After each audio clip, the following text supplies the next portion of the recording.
All right. So Tommy, you are on the Hello. other you're on the other side of the world, my friend. It's a little bit exaggeration, but other side of the pond, that's for sure. The pond, the Atlantic Ocean. Yeah. Yeah. Ireland. In Ireland. I'm in Ireland, but I'm not Irish, as you can probably tell from my accent. I'm from Poland, but I live in Ireland for the past 15 years, I think, at this point. See, that's cool because my ancestry leans back to Ireland. Mm. I'm not surprised. There's like a lot of there's like more Irish in America than in Ireland, Yeah. So, which is Yeah, it's fun cuz there's the Irish side and then there's on my father's side there's Welsh and English. oh, And okay. and I remember the few interactions that I had with my grandmother on that side. She'd always tell me the story about the Big Ben clock over there. Oh, How there okay. how there's only three actual faces that work, and the one that doesn't work is pointed at Wales because they won't give the Welsh the time of day. I don't know. Like it's the first time I hear that. I never heard that. But yeah, yeah. Big Ben is there. The last time I was in London, late last year, it was still there. Yeah, it's a place I've always wanted to get to, and I'm sure at some point it might happen. Hmm.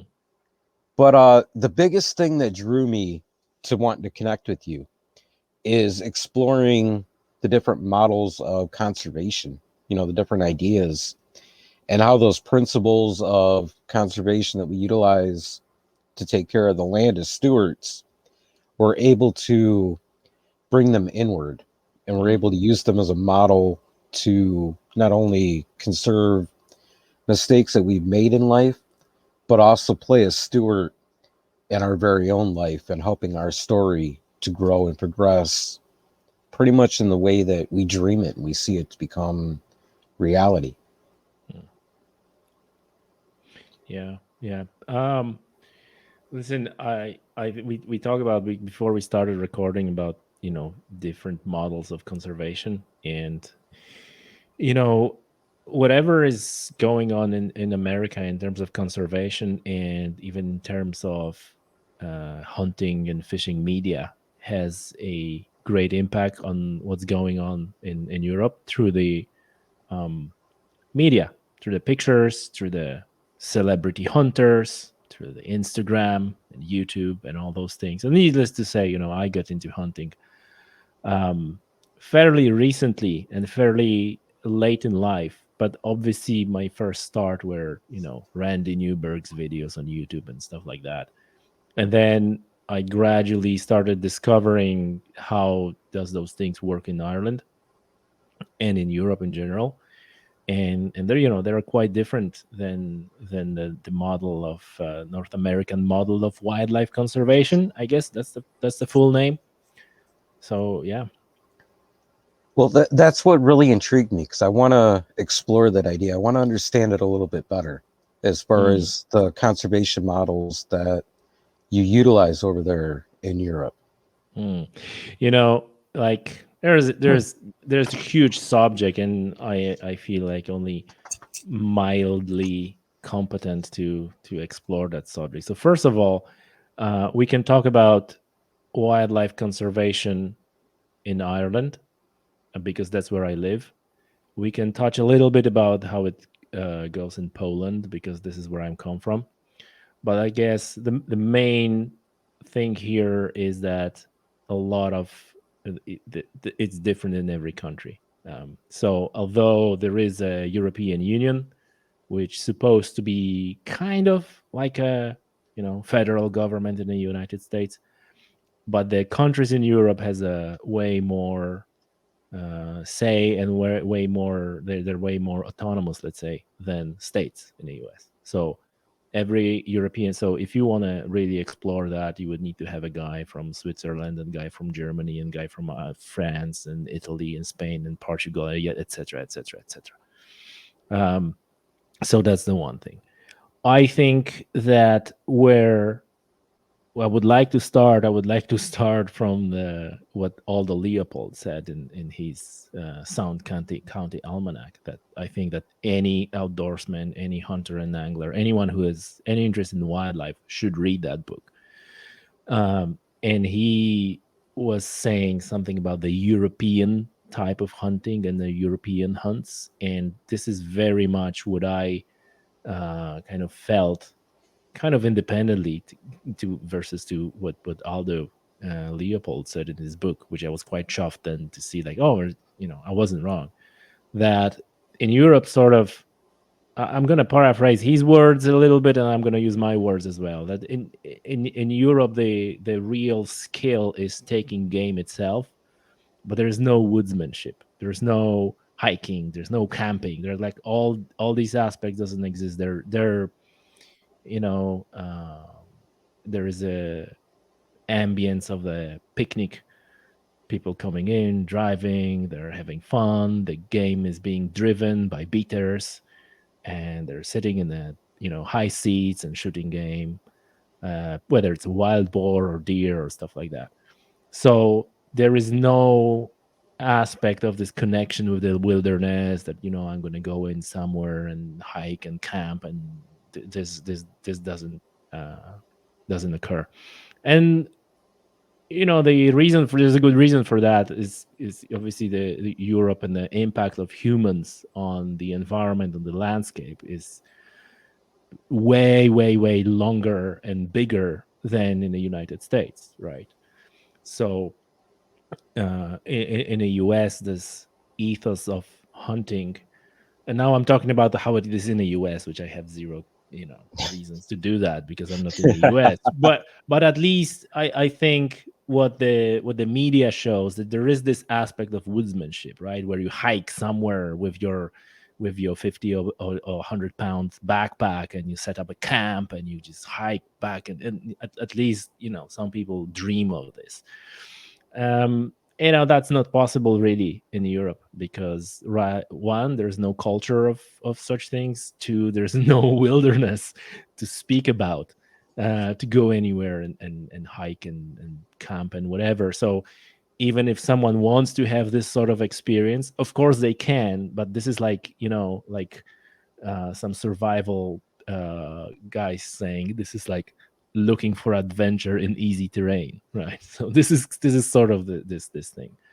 um so that's, I guess, the first thing that to recognize. And I personally much prefer that American type of hunting, let's call it that way, because it gives you connection with nature. It gives you this intimate connection with your ancestral past even. This is what I'm looking for, this is what I like. While there's very little of that, you have to really focus to get that experience. And I was talking with a naturalist who wrote the book called Human Nature. Ian Carter is his name. And he was talking, he is not a hunter, he's even adverse to hunting, he doesn't like hunting. Maybe that's not really it, he not that he doesn't like hunting, he has a problem with the certain practices of hunters and hunting organizations in the UK. Call it shooting rather than hunting, actually. But anyway, I digress. And he goes to these places where he can turn his back to the road, and he can look at the wildlife, or he can look at the vegetation and imagine that he's like a 3 days away from the civilization, even though there's a road behind him and there are buildings behind that bush over there. He kind of imagines how it would be if he was like in the wilderness, to just get this to just get this experience.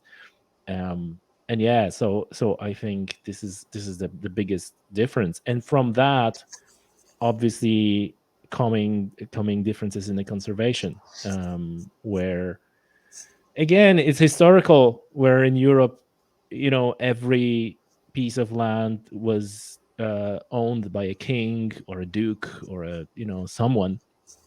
And so hunting was a pastime of nobility, of people high social hierarchy. And even everybody knows the Robin Hood, right? That the Right. peasants were killed or whatever, punished for hunting, because hunting was not for them.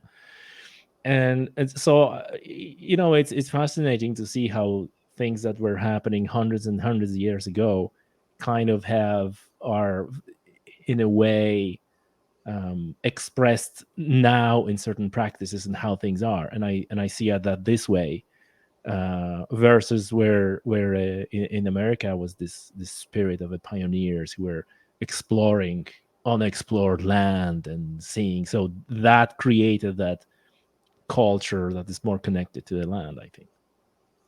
You'll see in that overview, there was a whole lot of different awesome and amazing things that we can touch on. But I think, even though there is that vast difference of how we got to where we're at, say here in the States and over there in Europe, it really comes down to this idea of not only trial and error, but a willingness to dream and explore that has Mm. brought us to where we're at today. Yeah, yeah, but I'm not, obviously your words are subject to interpretation, Right. but it also always depends on what level you're taking. And one of the things that I'm kind of like in a specific position, because I was brought up, I grew up in Poland, in a city, completely not, not we were going to the countryside maybe for like 1 month, 2 months in the summer, and that was a lot compared to other people who are living all the time in a city. And only when I so it was in me, kind of like somewhere deep, and I enjoyed walking through the fields and listening to birds, and being an angler, and going and catch carp in the pond, which by the way is not native to Poland, it was just put in there. So anyway, and then when I moved to Ireland, I started more going deep into this outdoors stuff, and learning about the conservation, and discovering some strange things, like for example that conservation is a subject of a massive social conflict between people, which to me was like, I just assumed that everybody wants to have a lot of nature, and there's like no place to conflict here, but it is, there is. um so yeah, this is maybe that part of this dream that you talk about, that I was kind of like feeding my mind with pictures, and with wanting to connect with nature in a kind of like a meaningful way. And that led me on this journey, to start doing what I do, and talk about conservation, and talk about nature, talk about outdoor pursuits. And really, I'm probably going off topic here, but like for me the big theme is that people who love nature, they should really work together for conservation and for preservation. There's this talk about conservation versus preservation, and we have a definition. I don't particularly care about that, right? What I care about is to have a wildlife and somehow untouched habitat 100 years from now. And I feel really sad that there's so much conflict, and people, bashing heads about details, while at the end of the day they wanted the same thing. My point of view, and like I said, my point of view, what I'm doing with my communication about um, wildlife and everything, is just make just point out that if we want to have a lot of deer on that mountain, let's work on that, let's work on what we agree with. And if you then want to watch that deer, or pet that deer, and I want to shoot that deer, okay, we can deal with those differences later. We first need to ensure that there's a deer, there's a mountain, there's a habitat there. And in the process, working together towards this goal, we get to know each other better, and then we are in so much better position of understanding to resolve our differences. rather than start with a fight about the differences, and the environment and everything else goes to down the drain to not use.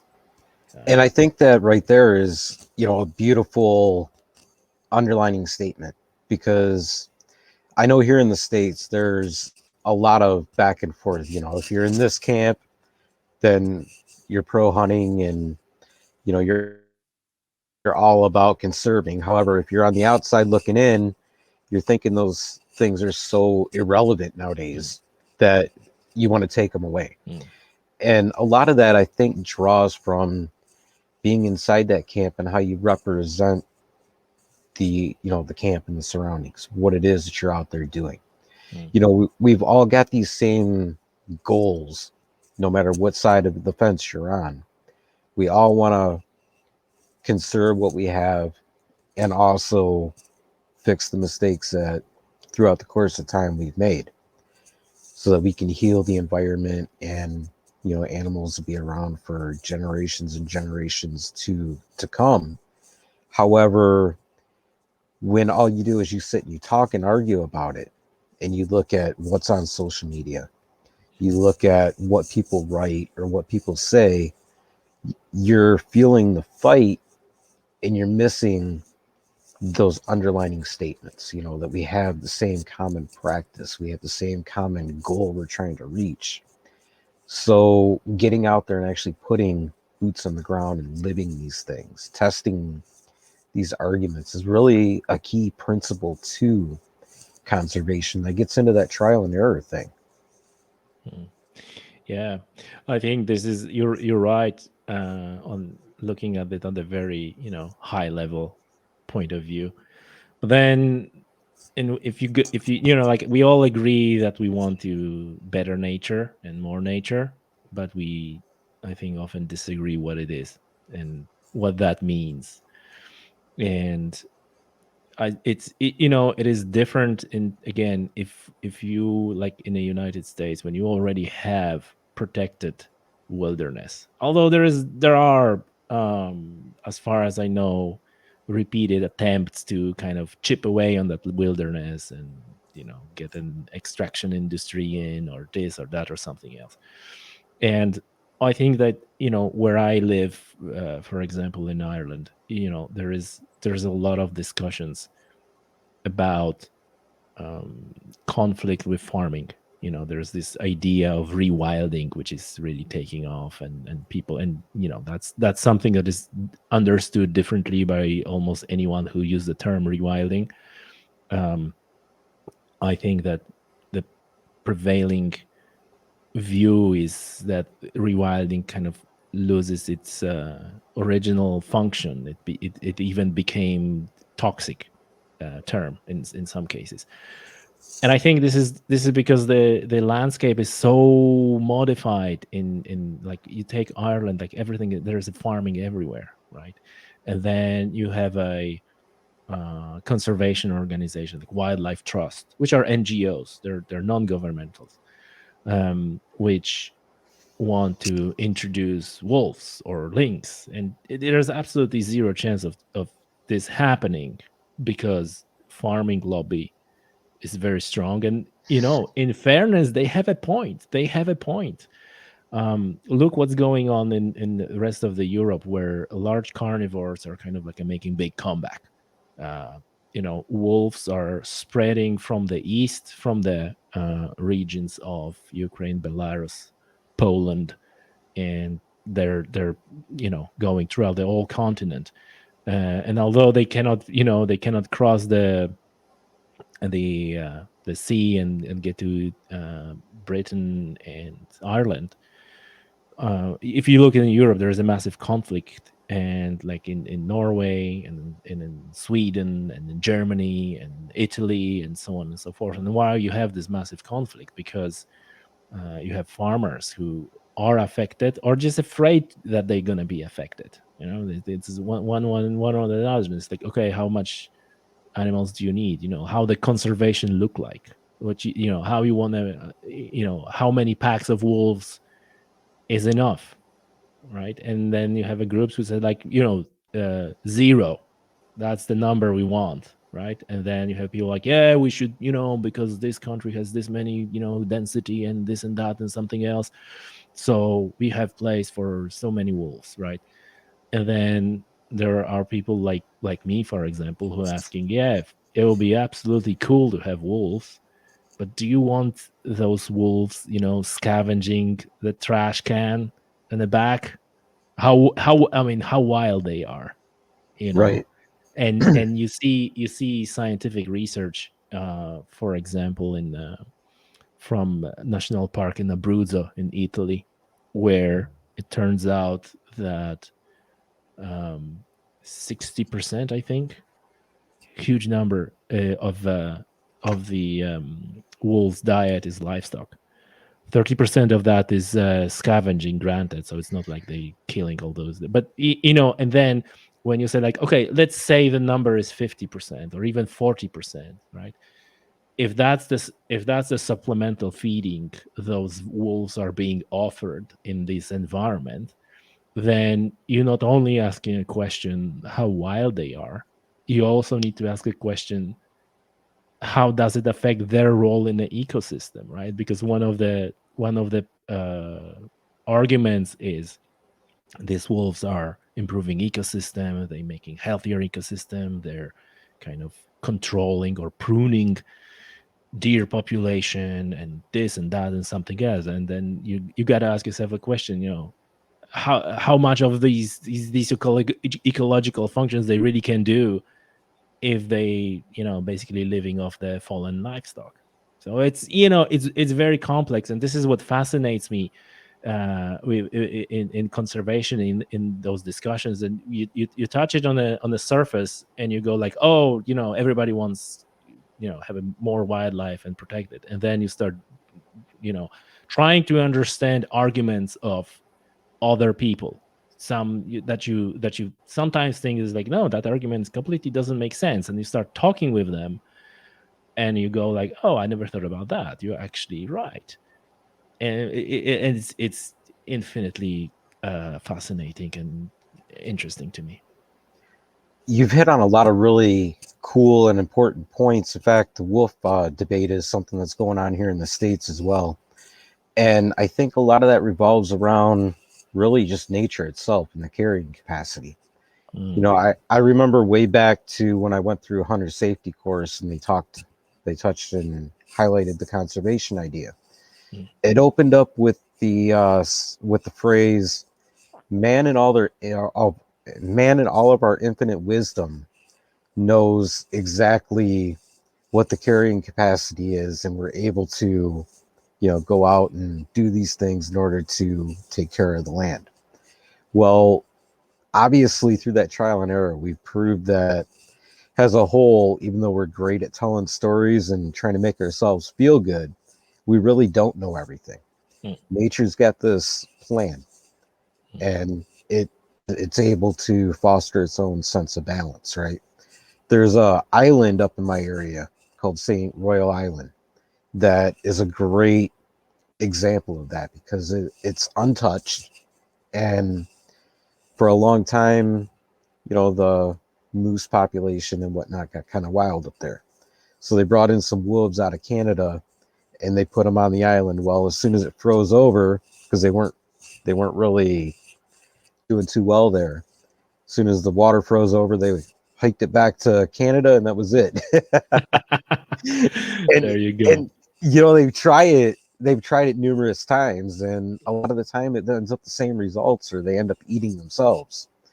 But the point is there is two sides to that debate, and in order to really reach a goal and something that is proven that it's going to be beneficial, you've got to try.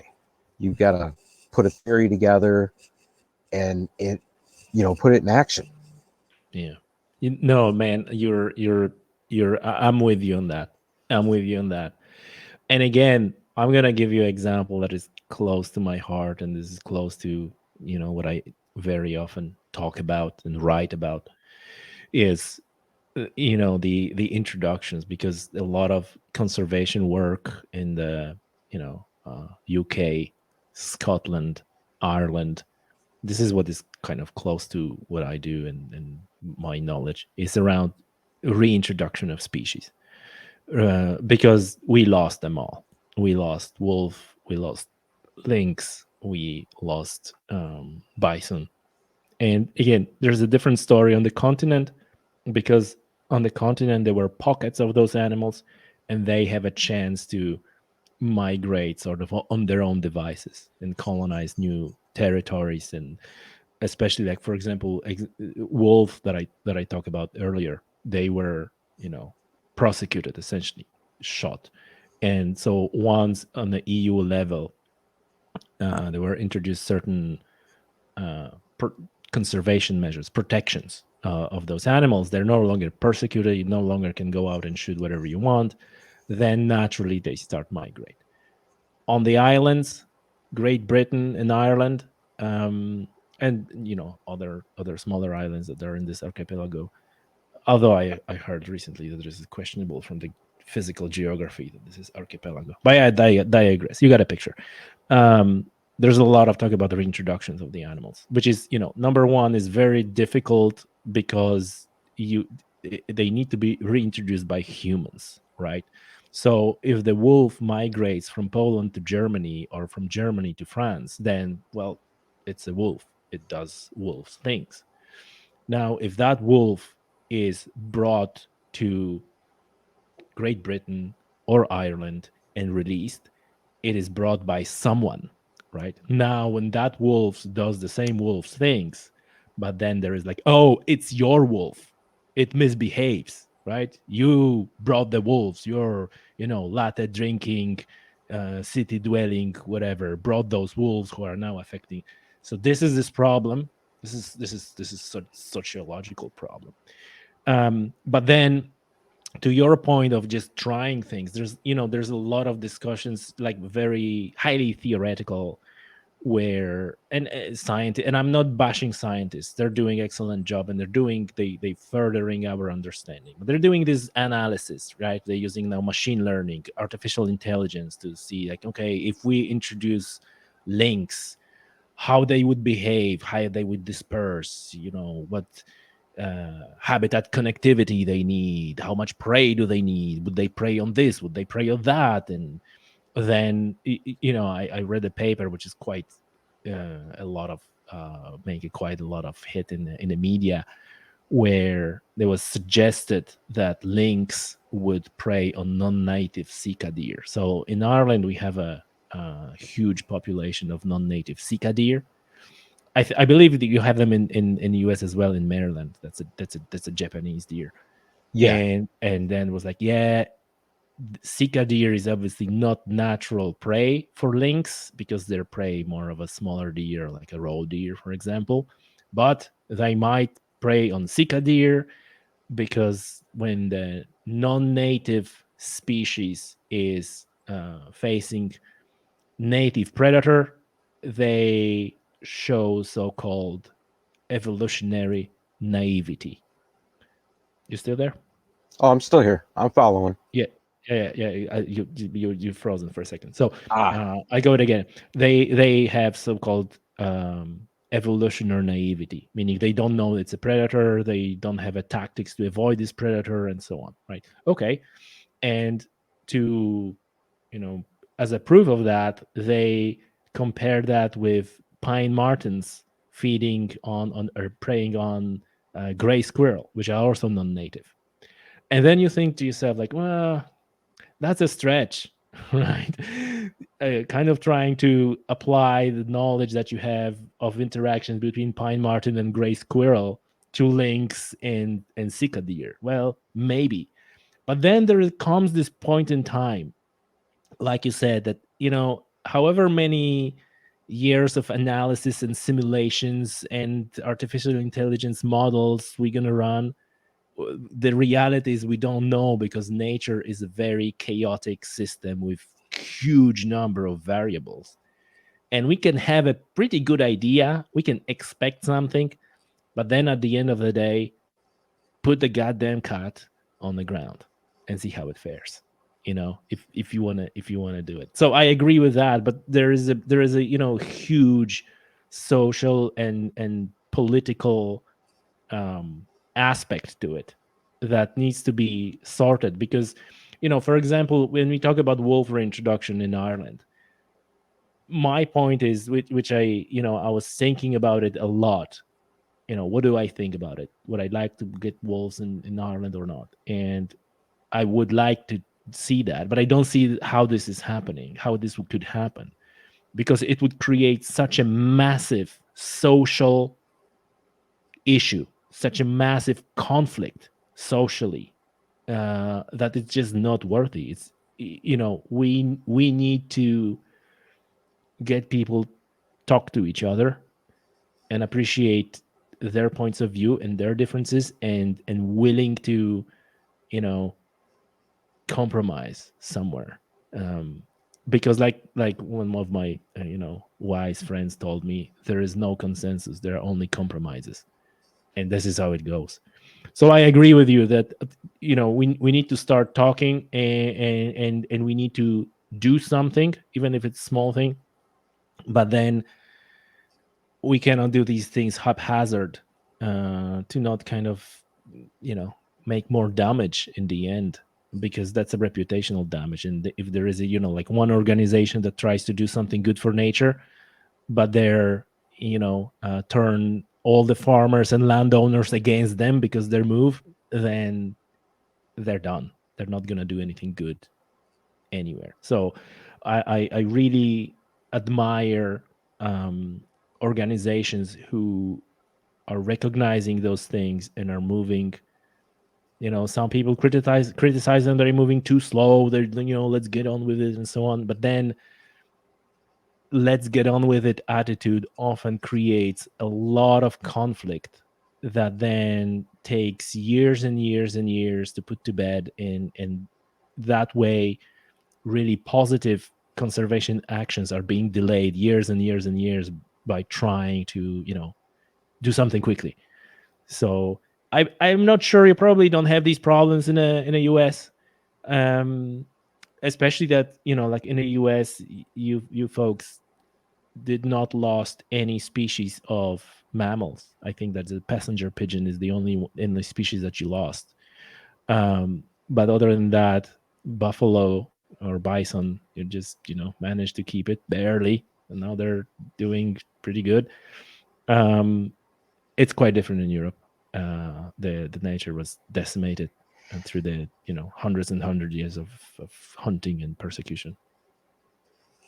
Yeah, I mean, we've actually kind of built this model here in the States where, we see not only the success, but when things do go wrong, we're able to kind of stop it before it gets too bad. Mm. And then we can rebuild it from there. And, you're right. The answer isn't going and just dropping animals wherever just because we think it looks good. Mm. That's where you get into causing more damage with the invasive species that, they don't have the natural predators to keep them in check. Mm. And we've got a lot of that down in the Florida Everglades and, many different places. Mm. And, you know, sometimes we make the wrong decision, but there's always that ability to go back and kind of correct it, or at least point it in a direction that it can heal itself for the most part. Mm. Yeah, sometimes, hopefully. Of course, it always comes with that hopefully on the end Mm. of it, because we don't know the outcome of Mm. whatever actions it is that we do. We can only kind of focus in on the moment and turn these big gigantic questions into smaller questions as far as what we're doing within this moment. Mm. And I think, when we ask each other those questions, that's where the opportunity to start these conversations come together, and that's where the understanding ends up being shaped. Mm. Yeah, yeah, for sure. Like, I totally with you here, Mike. That understanding in conversation is the most important. That's where it starts. It shouldn't end there, but that's where it should start, to understand each other, and agree on what we want to achieve. It's tough. It's really tough. I didn't realize when I started on this journey of mine, I didn't realize how difficult that subject is, and how much conflict, and how much, sometimes you really don't know what to do. Like, what do you want to, what do we want to do? Especially, and I don't know, your listeners may know that better, or you can explain that as well. But I feel like in the United States, there's like, because you have a lot of wilderness, that's easier, and you have those places with that habitat, that there's not much conversation about how to protect that. Of course there is, right? With, like, you mentioned, with wolves, and even the introductions of wolves to the Yellowstone, which, on the surface, I think, is a great success, and then it turned out there's a lot of people who have a lot of issues about how it's being done. They're like, no, these wrong wolves, and these were bigger, these were smaller. And then at the end of the day, it always goes to the egos. There's always, oh, this guy and that guy, and oh, you lost me when you mentioned name of this guy because he did that. Like, oh my god, like, this is really important. Maybe it is. It's difficult. That's what I'm trying to say. Yeah. See, and I think that really comes though when you put the ego to the side, and just like we're on different sides of the ocean, we're able to talk and learn. Mm, It's that education and that bringing out, hey, this is why this would be beneficial. I understand mm, your concern. However, is there a way we can work to meet in the middle? And here we are in 2023, where if you think about Mother Nature and the wilderness and everything being this big circle, we as a species have adapted and tamed every facet of Earth to make our lives easier. And mhm, that's thrown that circle so far out of balance that there's one side here with one idea how to bring it back, there's another here, and it takes putting those egos to the side in order mhm, to start to make the real shift that mhm, puts Mother Nature back into balance. And as we record this, it's the end of January, and I think about the effect of our practices on nature. mm, We're in the middle of this really strange winter where before the end of the year, it was with the wind chill like -50 here.